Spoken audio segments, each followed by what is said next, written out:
Very happy new year, everyone.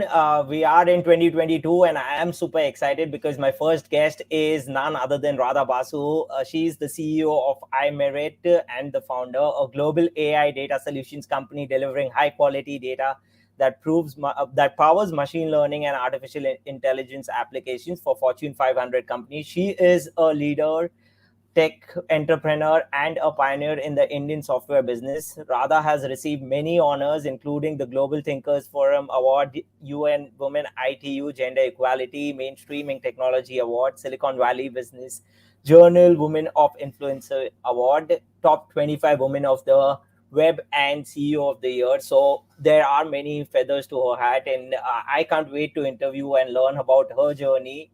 Today we will be discussing about her journey leveraging human intelligence to advance AI, scaling the data pipeline for faster deployment, ML data ops, iMerit, and much more. And I know for a fact in 2021 they did a huge summit, so we'll be talking about that as well, and also would be wanting to know more about the 2022 trends in what's coming in the future in the world of AI and machine learning. So without any further ado, let's have Radha here. Hey Radha, welcome to the Ravit Show. Hi Ravit, great to be on the show. It's such a pleasure. I look forward to it. It's such a pleasure because we've been like obviously deciding over the date since so long, but finally we get here, and it's my first show in the year 2022.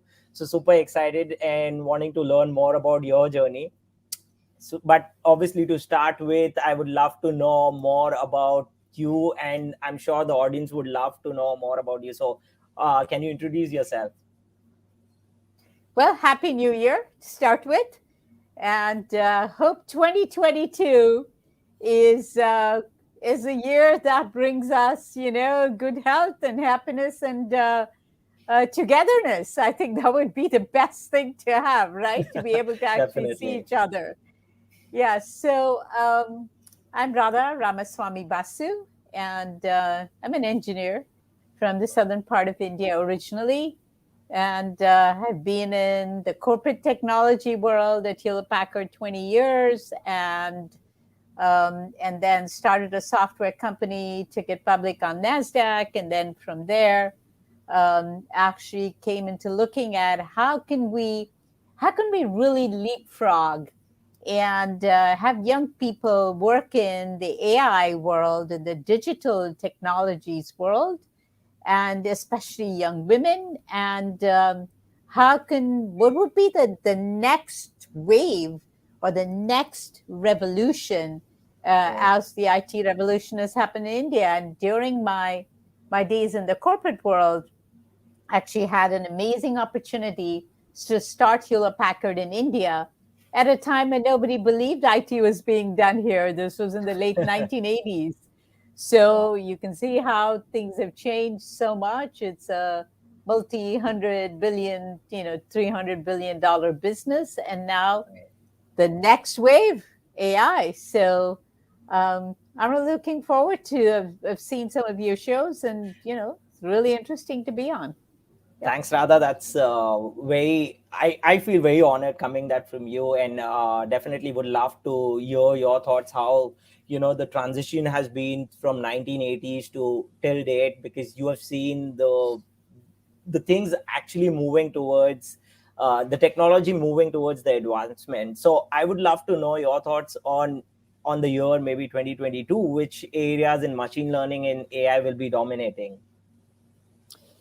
Yeah, that is, I think, a really important question. So we've been in this AI technology solutions for about 6 years now. We started as a digital solutions company and then really got into AI. And so you could ask the question, well, where is AI? Because people have talked about AI and technologies for donkey's years, I think. A lot of it has gone in. But there is a significant change happening. And we're going to talk about 2022 being the year of ML, AI, machine learning ops.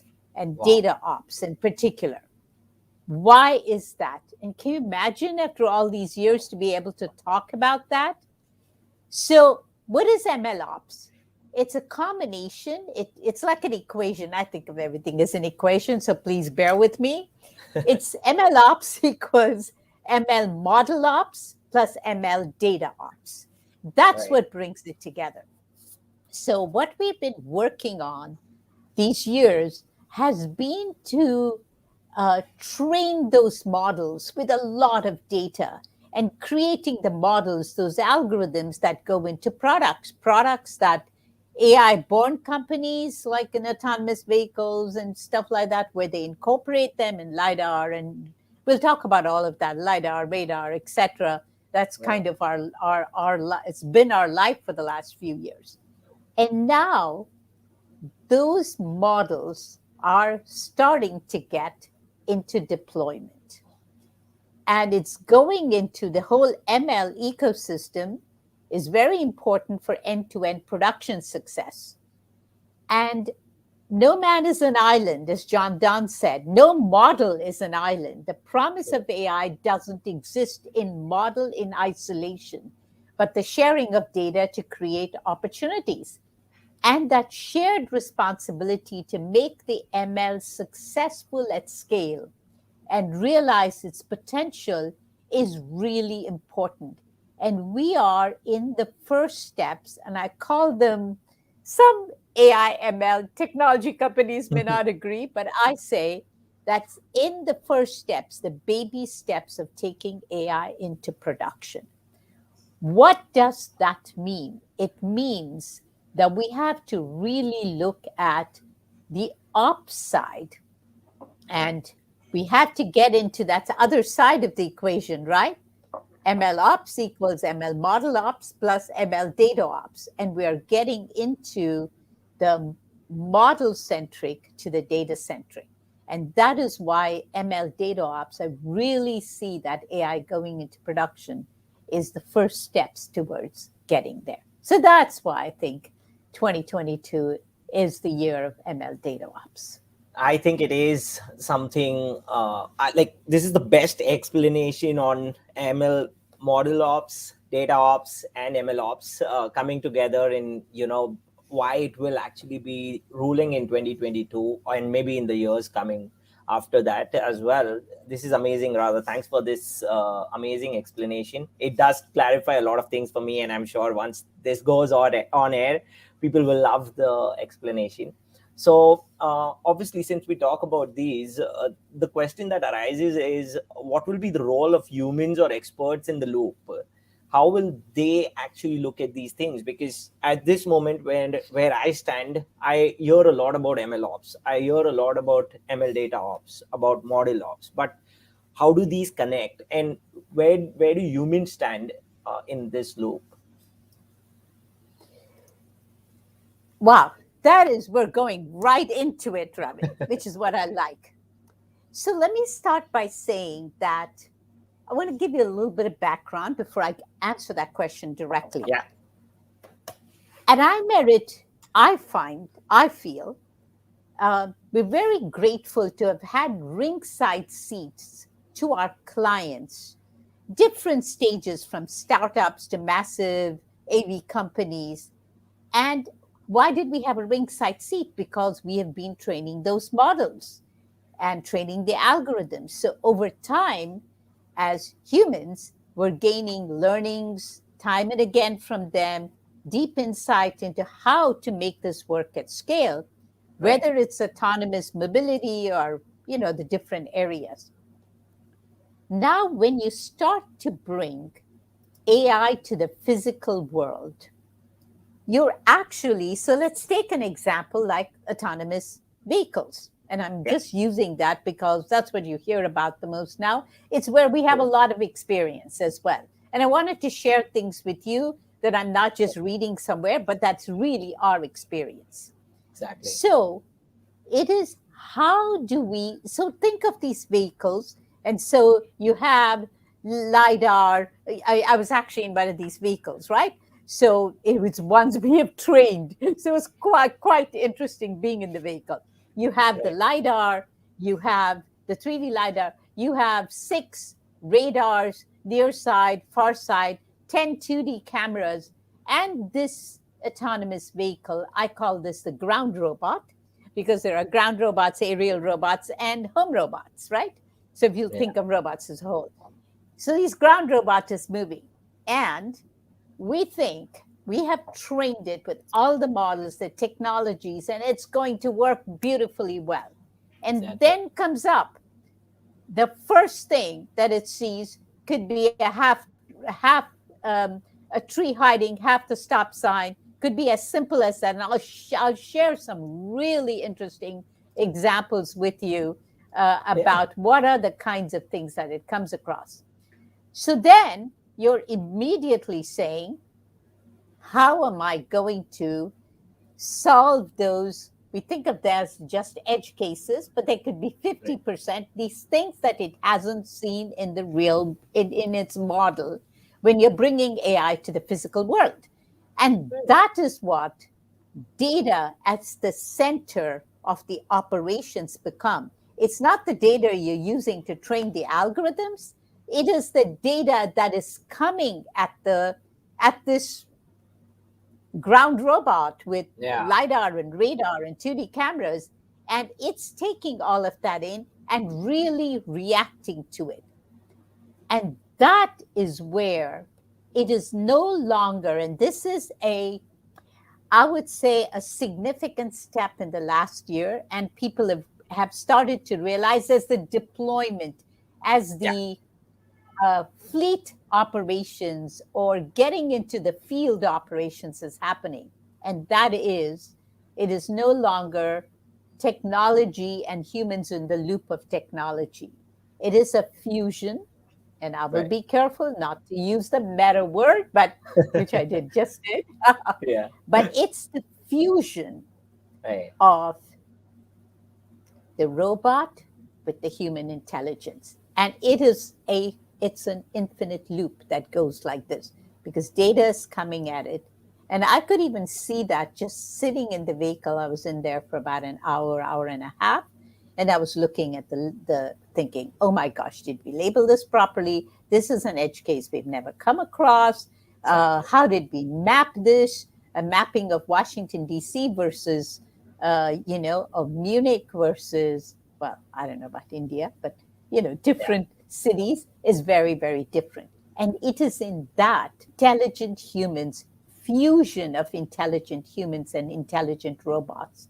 That's the word you would hear is fusion as Right. against in the loop. So that's Wow. that's that's what's happening. Oh, yes, definitely. And this is coming from experience. This is coming directly from you, where you've done that, built that, and you know how things kind of, move in. So thanks for sharing this experience. I'm sure it will benefit a lot. And rather, obviously, when we talk about humans again, the question that arises for me at least is, how do you see humans benefiting from AI in the coming years? Because that's like the most basic thing I would love to know as an audience, that okay, AI is getting there, but as a human, how can we benefit, or are we already benefiting and these are hidden benefits which we can't see? I think that is the most important question. Frankly, for me, it is Yeah. because we can have the technologies, but the fusion of this tech and the talent and the experts in the loop, what are we going to use it for? What is already happening? So for me, the utilization comes, we work clearly, the one is autonomous mobility. And Right. I'm not just talking about autonomous vehicles. Think about the utilization of an AV for seniors going from one place to the other, AVs within senior complexes, AVs being used so that, I mean, right now, if you look at in many, many different ways, look at the way shared mobility has transformed everybody being able to get anywhere. And Right. if you put in autonomous technologies into it for safety, for bringing accidents down, drone delivery for medicine into areas, being able to get into flood areas or disaster areas, geospatial technology. For Right. me, AI in precision agriculture, which can change the way food scarcity and access and availability happens. Right. Medical AI, which is an area that we focus in a lot. Fintech. So, even in things like being able to look at social media exchange between teams and predicting suicides, as I said, precision agriculture is a really important aspect of it to be able to get the best yield, to be able to know when to water it properly, to look at different crops and look at when certain crops can come in, even with implements. Wow. Another one is either, and this might seem far fetched, but it's not, using surgical robots for and training them for knee surgery, for accuracies, for being able to do pediatric surgeries, being able to read radiology, images, so Hmm. people in distant areas, in remote areas, can get the benefits of the medical imaging technologies that we're so used to. I can go on, but Yeah. it is that, for me, excites me the most. And well, it's more than excitement. That is what I want to see happen. Otherwise, AI is going to be another technology, and we're going to talk about, 10 years from now, bridge the AI divide, like we said, bridge the Oh my. digital divide. But the difference with a mobile device, it has become ubiquitous. And I would like to have AI become ubiquitous in its applications Hmm. without and designing in that there is no AI divide. Right. And this is amazing information, rather, because I see you've covered a ground where agriculture comes in, the medical, the healthcare comes in, and you also spoke about how how we have at least focused on AI in the healthcare, and after, I'm sure, once we after March 2020, we've seen pandemic hit, and AI has grown more than ever. So, do you have any places where you have seen AI has been implemented, or it has actually reached a place where it has helped the pandemic, in any way? Or maybe in the next few years we'll be ready for such pandemics, and AI will actually make the difference for us. I think that the epidemiology and the spread of the pandemic, AI is really good when Mm. there is a lot of structured data. Our What we as humans do to train the models is basically taking a lot of unstructured data in Right. a very simplistic way. This is not for your data engineers and the young crowd that you attract, but at a very simple level, because every human being has to understand what is AI, what is this artificial intelligence. Exactly. I'm the intelligent person. It's taking a lot of unstructured data, like you would find during the pandemic. Why is it we can't predict that this is going to be the spread? Because the data is so unstructured. It's going in one way, it's going in a different way, it's nonlinear, right? Being Right. able to take down structured data and create models to create the structure and the linearity is how AI can really help. So AI helps in pharma. I mean, I know that AI has Exactly. helped in creation of a lot of the vaccines because they've been Right. able to do the models around it.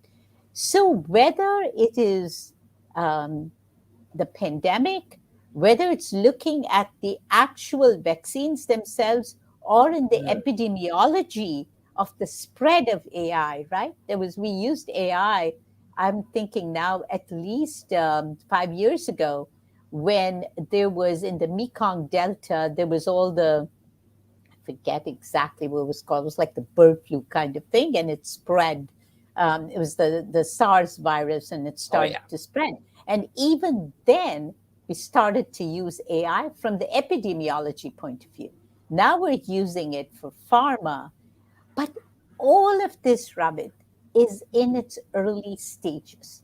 And that is why, coming back to the ML data ops, we can talk about all these technologies as early stages, and it's very exciting to talk about the technology.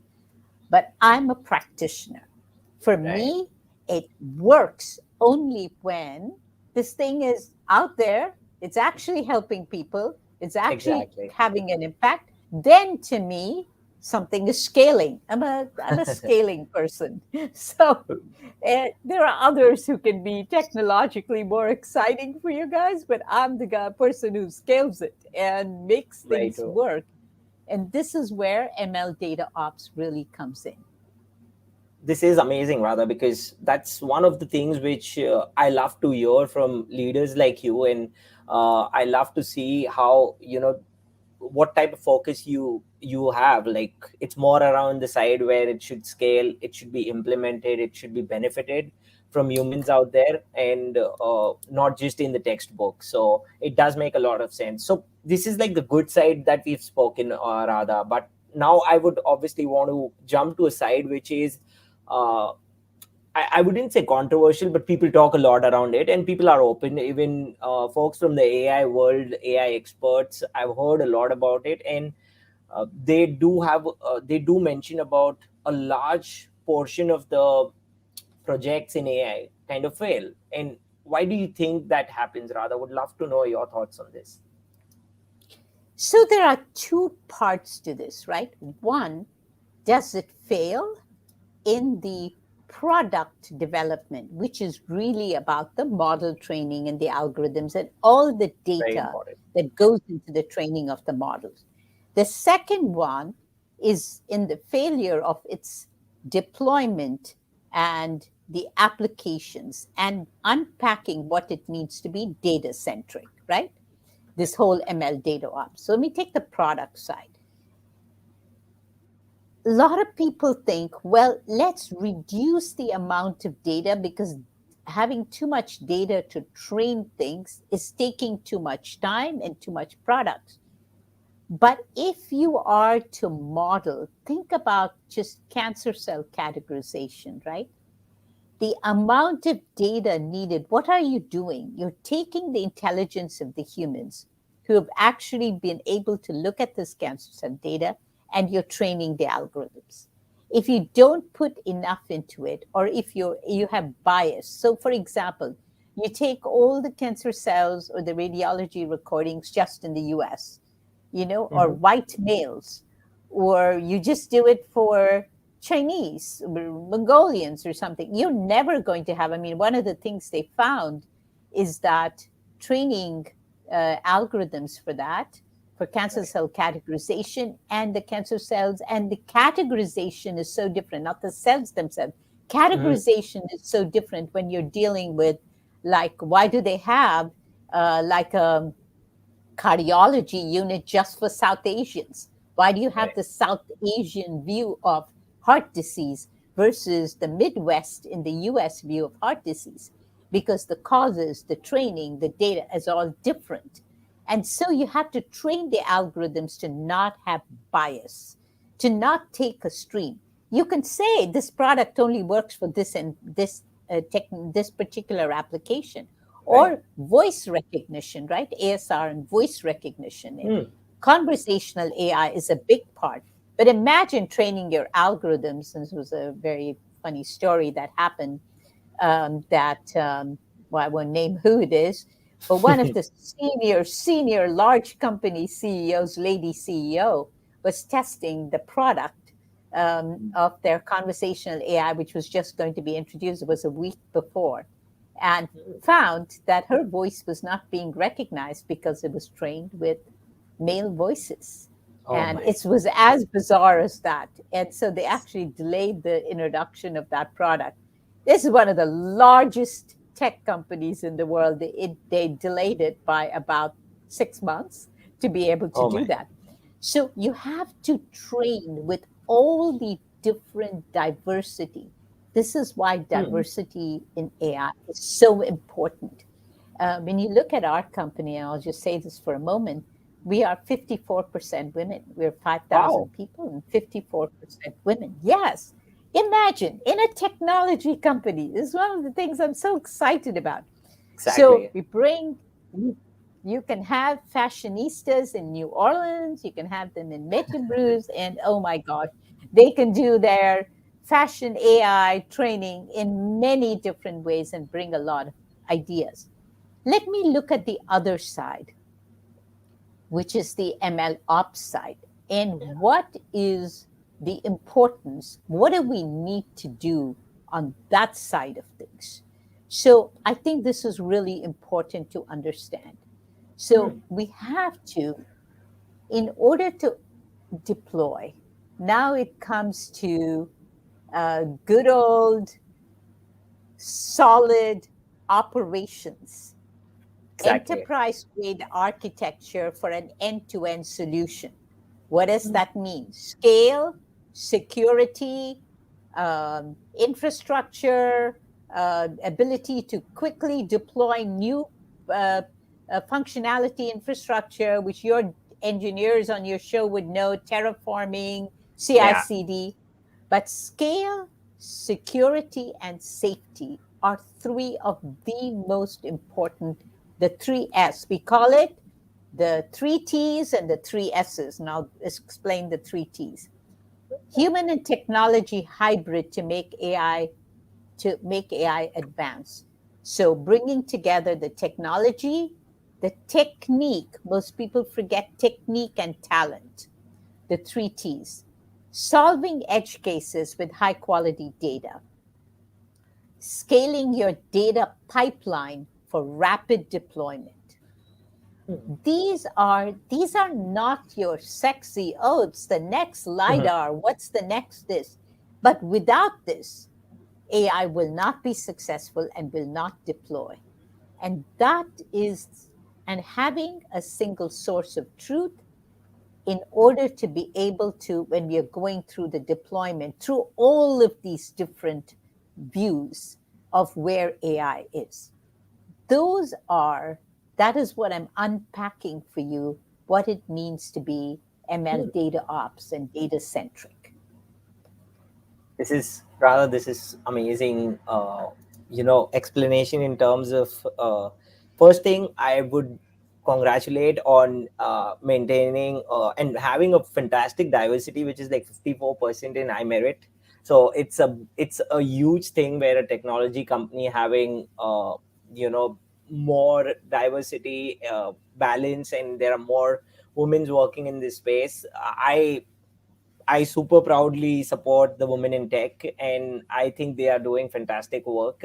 And for a fact, I have the shows also lined up in a manner where you are my first guest in 2022. Though this is the recording one, so people might watch it later. But and the next one is Sadie, who will be on the show. She's the Ah, founder of Women in Tech. You might know her definitely. yeah, So yeah, so I love this fact where iMerit does maintains a great diversity, because as important it is in terms of the product specific as well. Like you mentioned about example where a large CEO also messed up with the diversity bit, or maybe not.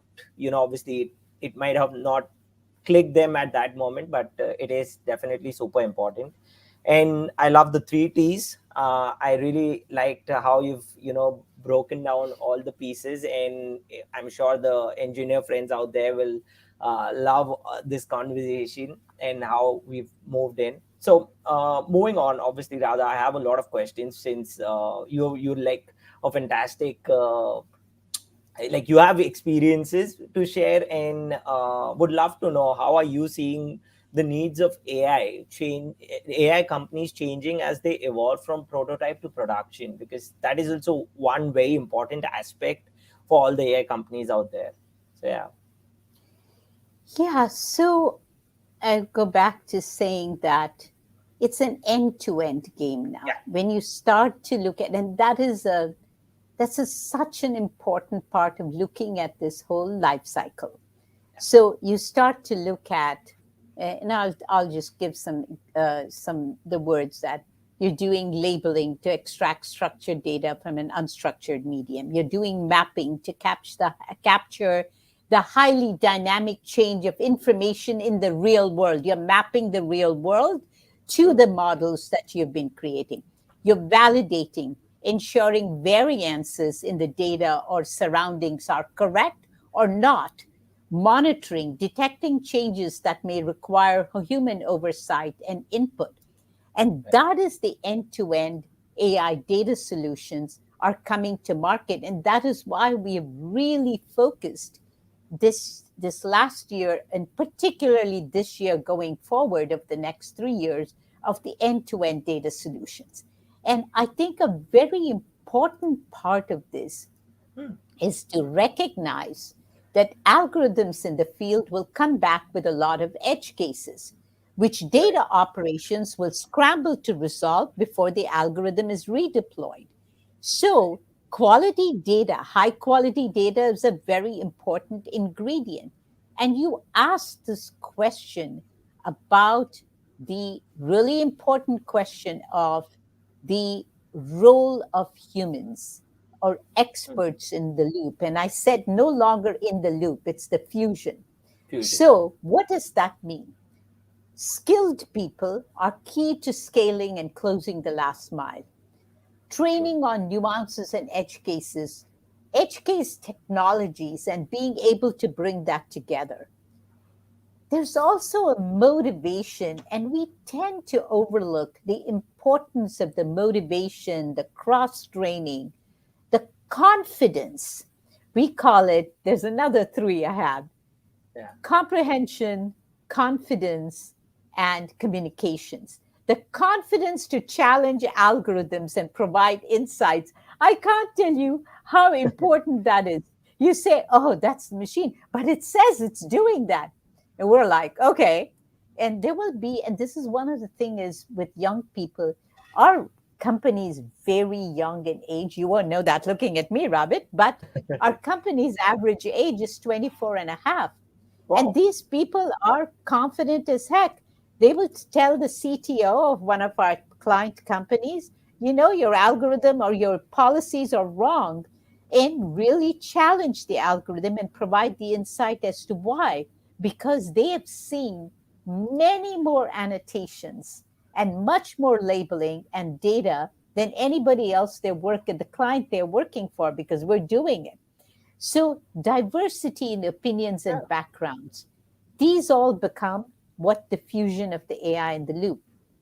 Now, we have to make sure that this happens in a responsible way. So I want to bring in the statement, and I want to do this with a lot of humility, because it's easy to get carried away by the technology and the intelligent humans.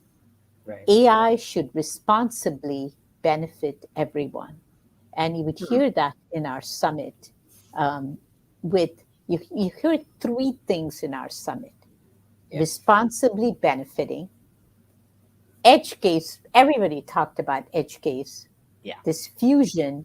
And the last thing is the responsibility in deployment, the security, the safety, and those three aspects of things: scaling, being secure, and having the safety part of it. So those are the things I would say are really critical as we are building out AI for a variety of applications. One last thing I'd like to say that kind of is in India. You asked about the applications of AI. One of the things that they created in Niti Aayog and working with, they created an AI center outside of in Navi Mumbai, if you remember that. Yeah. And this is where I think AI, responsible AI for societal applications, that is going to be what changes our view of the technologies and our view of the benefits. not just being responsible, but being able to have the precision agriculture, the fintech, the making it ubiquitous, the medical AI, social media, so we can actually help, whether it's with teenagers or people on social media who are expressing themselves, making it so that, like what Zoom's doing to bring people together, or the mobile has done to bring people together. True. Commerce no more is a storefront, right? I mean, it's all about virtual front. AI will bring people together through these. And I know that might sound like a pipe dream, but I really wish that that Yeah. is where we will head.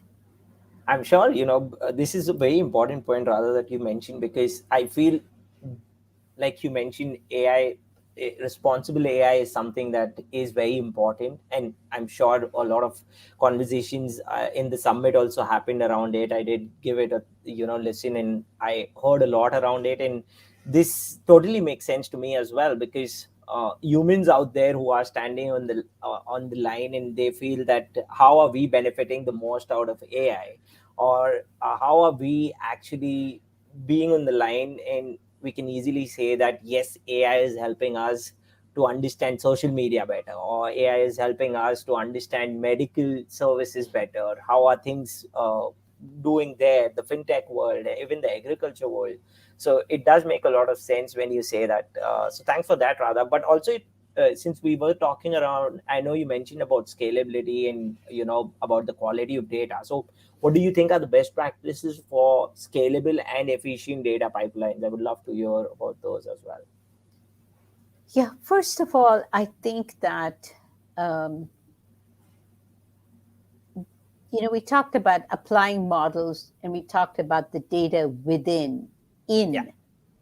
And a lot of the scalability is around, truly around solving edge cases. You'll hear this from me. You hear this. You would hear this at the summit as well. In yeah, fact, somebody referred to me. This summit is the edge case CEO, and I said, I will take that as a badge of honor. yeah, That with pride, um, scaling the pipeline. yeah. Um, then not just understanding data labeling, but all the mapping and monitoring. Right. So shifting from a batch throughput, think of that, Yeah, into a continuous flow and eventually real time. And let me give an example. I wanted to share this example with you because this would be kind of fun for your audience as well. So one of the things that happened, in November, end of October, October 31st, actually, is wow. um, is something that happens in the U.S. called Halloween. You know what Halloween is, Yeah, right? And people all dress exactly. up as things, especially kids and stuff. True. So this year, as the autonomous vehicles were on the road and they're all in pilot mode and things, Exactly. um, because last year in the pandemic there wasn't kids weren't able to go out. There was a profusion of kids out there dressed in different ways, and people had put in different cities had put these sticks with just about that height and dressed in that way.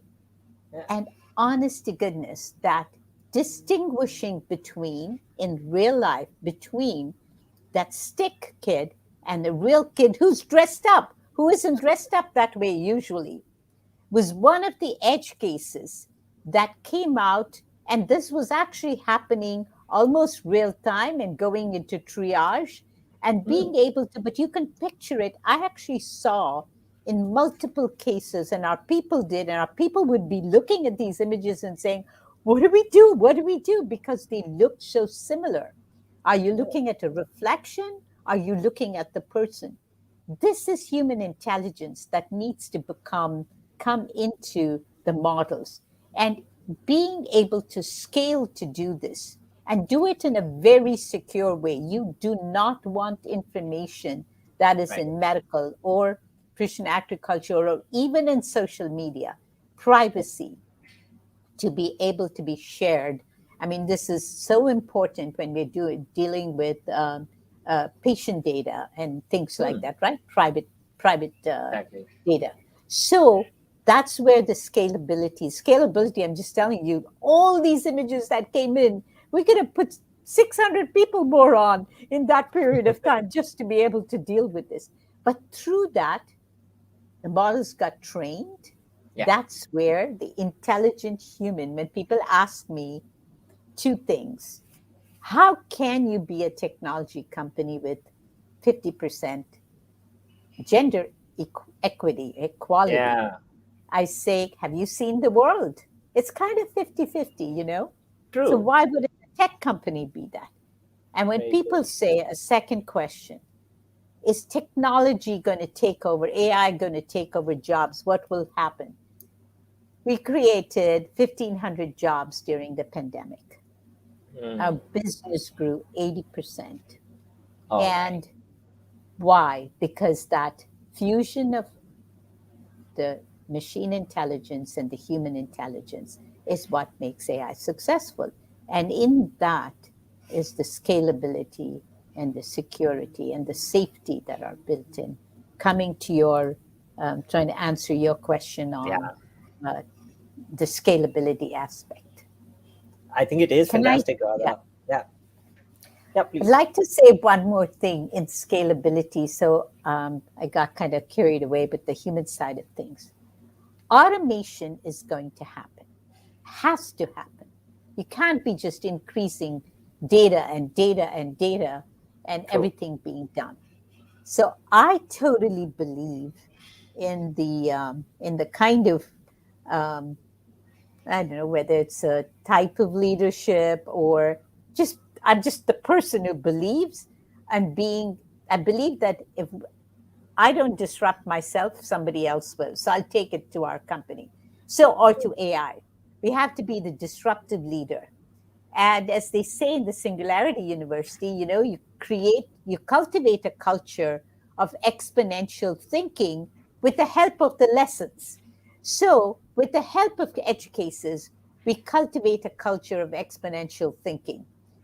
And Right. I truly believe that technology, we, and this is where, I would appeal to all of this young workforce in India. Each of you can come work in companies like us and Wow. create automation, pre processing of data, post processing of data, a variety of different things. There's something called a model zoo. It literally is a zoo of models. And Wow. so many of these things can be created. And then you can see the work you've done being applied to the kind of responsible AI and societal applications we talked about. So I want to make sure that technology investment is very clearly brought out, not just in the model and the products, but in the deployment of AI. Wow. I can truly say iMerit does a lot of scaling, not only in the data space, but also in the space where creation of jobs come in. Like you mentioned, you guys almost created more than 1,500 jobs just in the pandemic and has a growth over 80%, which is phenomenal. So a big congratulations to the iMerit team, to you, Radha. I know for a fact that the team kind of does a lot of work. I've seen so many leaders from iMerit at so many conferences speaking about different topic areas about scalability, data pipelines, edge cases. So it does, it's actually helping the community in many ways, and which makes me super happy. I'm more of a community person, and going out there and seeing iMerit doing such amazing work for the community, for the AI community as well, it makes me so happy. So but also that brings me to an important question, which is about the edge cases. Obviously we have spoken a lot around it, but it does make sense since we are in this space. Like iMerit is in that space where you focus a lot on edge cases. And what kind of edge cases in AI does iMerit work on? And I would love to know, how do you tackle them? Like what like if you have a problem out there, what's the approach to it, and how does iMerit tackle them? Yeah, I said earlier, Yeah. um, edge cases. It's like um, That's edge cases. That's the world we're in, right? Yeah, exactly. Because if you have things that are clear over time, you better be training your models to be able to do that in an automated way. Otherwise, there's, what's the point in spending so much on AI? So it's all about edge cases, or a lot of it is. Exactly. Let me take a few examples. I will take a couple in autonomous vehicles, electrical poles, and in maybe med AI, or precision agriculture, or an agricultural AI. Yeah. So let's take geospatial or drone images. Interesting. We've actually seen images where it is so black and white that you don't see the helicopter is a dot. And you literally, I've stood behind one of our team members who is actually annotating it. And sometimes an image might take an hour and a half to annotate. And I keep saying, where is it? Where is it? Exactly. And she will point to it, and I can't see it. And I put on my glasses, and I can't see it. And so think of that kind of an edge case when a drone's coming down and doing drone delivery, or you're looking at an AV doing that. Difference between, and we actually did this, I'll give you a couple of AV edge cases. Yeah. The difference between smoke, exhaust, cloud, on a cloudy day, there is something like 9 kinds wisps, and having the intelligence to say it's coming from this direction versus that direction, and that just edge cases around the equivalent of a cloudy day, all the different things that make up a cloud. And as I mentioned, everything from everything from smoke to wisps of things to clouds to exhaust or whatever. And it's very much related to the conditions, of the conditions of the road and the conditions of the images. And so the other one is shadows. Another one that we actually worked on was the difference between actual people at a crosswalk, or at a zebra crossing, versus the reflection of the person inside a store with a big glass front end. I actually have been in vehicles where those two looked the same, and you didn't know whether this person was getting ready to get into the zebra crossing, or it was a reflection. And how do you tell the difference? Those are edge cases. It could be as simple as the difference between a shoulder, when a road has no shoulder, and we created an annotation workflow that taught the AV to identify the sides of the road themselves rather than look for a shoulder. And model was taught to always leave a space between itself and the boundaries of the road, regardless of whether the shoulder was there or not. These are all, I would say, more simplistic examples.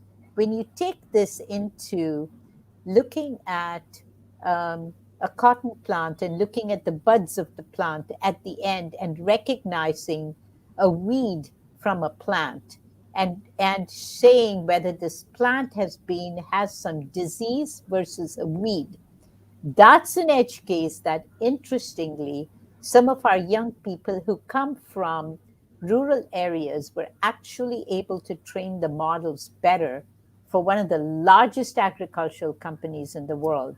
These were young people who came from the Sundarbans and were able to train it better than any data scientist you could find. So it all depends on the context. These are all different kinds of edge cases. I think medical edge cases are big. Mm. risk analysis and risk models in financial technologies, in financial risk models, to be able to model that. Listening to cough Mm. and actually being able to say, um, what are some of the medical consequences to the type of cough that's happening? And I happen to know that there is some of that being developed during the Mm. pandemic to see, and I don't know what the results are yet, whether the type of cough can indicate breathing. You remember when we went through the second wave, the Yeah, breathing and labored breathing, you can determine the difference between true. um, having a something that can affect your lung capacity versus Mm. it just being a kind of a regular cold and cough. So there are many applications, and all these are edge cases. So for us, edge cases have three pieces to them. There is a Mm. technology. We have this iMerit Data Studio that has the edge case engine. That's a technology platform that brings it together, allows us to search on things, etc., as the labeling and the mapping and the validations happening. The Yeah. second one is, of course, building out with a lot of intelligence the knowledge management and the knowledge base. And the third is being able to scale it in a way and train people using sometimes even AI and ML to skill people to be able to Wow. discern between edge cases and changes in policy. Because you can't have everything as edge cases. So you have to convert edge cases into policy changes to train the models. That's where Very this true. loop comes in. So those three pieces make up edge case.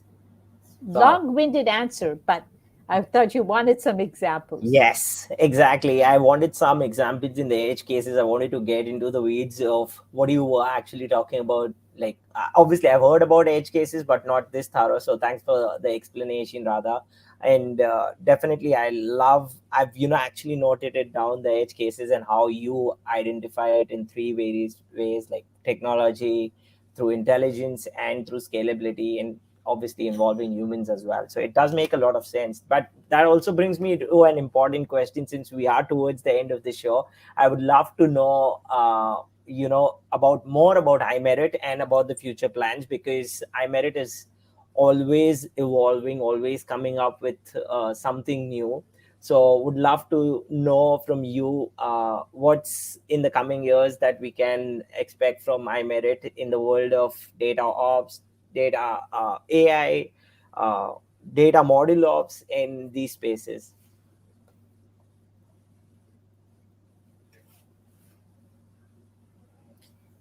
So it was a little broken up, but I think what you asked me was to share iMerit's future plans and what's going to happen over the Yeah, next, I don't know, 12 months, 24 months.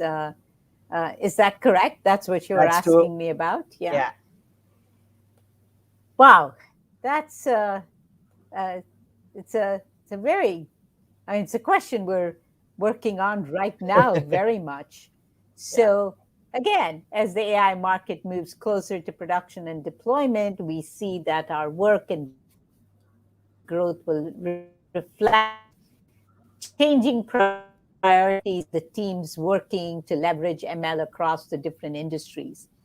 Over the Yeah. next 12 months, we will make significant investments in technology, as I talked about, disrupting ourselves to better enable the AI data solutions across the life cycle. So it's very much going from the annotation, labeling, mapping into monitoring, validation, and actually going into the cycle of deployment, getting the data back, looking at the edge cases, and being able to retrain models. So it's kind of looking at the active learning pieces. That's a Yeah. technology we are very much looking at, and different kinds of technology. So a lot of significant investment in the technologies. Hmm. The second one is to be able to provide the solution consulting with our clients based on the intelligence that has been built up. So right from the beginning, we can say, we don't have all the technologies. There are lovely technology companies in the world. this for your solution or your problem, this is the set of things that we bring together, that we can bring, our experts can say this is the best technology, this is the best way we can aggregate the data, the reporting, the analytics, insight, edge cases, and be able to bring in an end-to-end solution. Definitely investing in that solutions consulting. And very much also investing in the company's infrastructure and ability to scale, scaling and security alongside our clients. We have a fantastic chief infosec officer who comes from about 30 years in information security. And I think as we evolve, what will happen is more and more the challenges that come to humans will be continuous emphasis on solving more and more complex challenges in ML data ops. So the complexity is going to increase. So investing in deeper understanding of tools and talent and technique. So technology, talent, and technique that can enable this creation of more complex challenges, not creation, addressing it as data moves from the unstructured to the pre-ML and all the way to production. So those are the three or four areas that we're really investing in. Wow, In this is India, I great. will just end by saying this, Yeah, is India is a rich source, as I mentioned, of young and enthusiastic talent. true. And we recognize the need for enhancing teams and will continue. We love hiring freshers and professionals, but the freshers, oh my gosh, the enthusiasm, the curious learners, the can do attitude is amazing. And we've hired young engineers. One was the winner of the Andrew Ng Challenge for Oh, Global Challenge for Data Science, young fellow who joined us and is full of life, Debaka Roy, software engineer from Bangalore. But there are many such people. And being able to create those jobs and create them for the gender equality with from a different kinds of backgrounds, diversity, and to be able to skill these people to right. get into providing the best fusion of humans and robots. Wow, this is amazing. Thanks for all the details, Radha, and definitely iMerit does, as you mentioned, the average age is like 24 and a half. So I can only imagine the energy, the curiosity, the employees and the folks who would want to join iMerit has. And definitely I'm sending a lot of people your way, iMerit's way in terms of learning and, obviously growing their career at such a place where they'll be identified. There's a lot of investment in the new technology. So you get to obviously learn a lot of things. But that also brings me to a very important question in terms of for our audience, if they are coming from the learner's background, and many of them also want to break into ML ops space or the data ML data ops space. So what would you suggest? What are the best places to learn? Does iMerit have resources where they can actually go through and learn a lot around about this?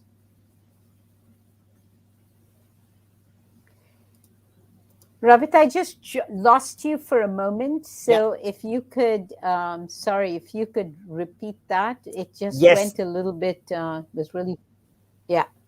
No worries. Rather, my question was for our audience, since they are coming from a background where they are super curious to learn more about data ops, ML data ops. So, how would you suggest them? Where can they actually learn a lot around this? Like, which are the best places? Does iMerit also have resources, videos where they can tune in and learn more about this space and upskill themselves? Yeah, so there's some wonderful articles we have put together, and they're Yeah. not all ours, but there's iMerit content library that Okay. beginners can learn from. I tell you, for me, and as long as I've been in this, the summit recordings that are on the website, because these are all thought leaders. There were 32 speakers, and they Wow. came from so many industries. We had the VP of AI for cruise automation, the VP of AI for Facebook. We had somebody who headed up CEO of conversational AI, Wow. variety of different things, people from e-commerce, the financial area and the fintech area. You just look at the set of people there. Of course, autonomous vehicles, and two professors. And this was a quite an interesting one that you should have your folks go look at, which Hmm. is two professors, one from Carnegie Mellon, the other from MIT, who talked about behavior, um, Wow. behavioral mobility, and how the behavior of a person and where they're from and the context of it has an impact on the way you train your models Right. of could be even an autonomous vehicle, and as I was saying, even in the med AI space. So there are some really interesting articles, and in the recordings that they can go and that they can go look at. And at the end of it, if people want to connect um, with us on LinkedIn, please. We love to hear from young people who are really curious learners. I love Exactly. curious learners because I think that's what makes for the best intelligent humans who can fuse with the robots. And so I think understanding that data is living, breathing, Yeah. constantly evolving, and the solutions need to adapt and change. So there is no such thing as this is done. Of course, different products are done. So there's a lot of exciting things to be able to do. So it's all available. Fantastic. I did go through it, and what I'll be doing is once I put it on air, our recording, I will be sharing the link. And it is, I went through each of those, and I really liked the content there, the summit content, the content library. Thanks for making it actually open source for the community. It does help a lot of folks, and yeah, I myself will be actually going and learning a lot from there. So thank you very much, Radha, for this. And last but not the least, my most important question for the folks who are watching you, if they would love to reach out to you, if they would love to connect, share ideas, which is the best place? I know you mentioned LinkedIn, but is there some other place they can easily connect with you and share ideas? I think LinkedIn is best Okay. because otherwise it's great. And there is an iMerit LinkedIn page. I have my own Fantastic. LinkedIn page. We have, and people are curating it and looking at it, and so the responses can be easier. Yeah. But connect in any way. Connection is so important in this Sure. whole area, and yeah, just connect. And as I said before. Um, the company is a very young company, and connection and the spirit is what makes it all tick. So yes, absolutely, do connect. Very true, Radha, and thanks for all the information. This was fantastic. I can't wait to obviously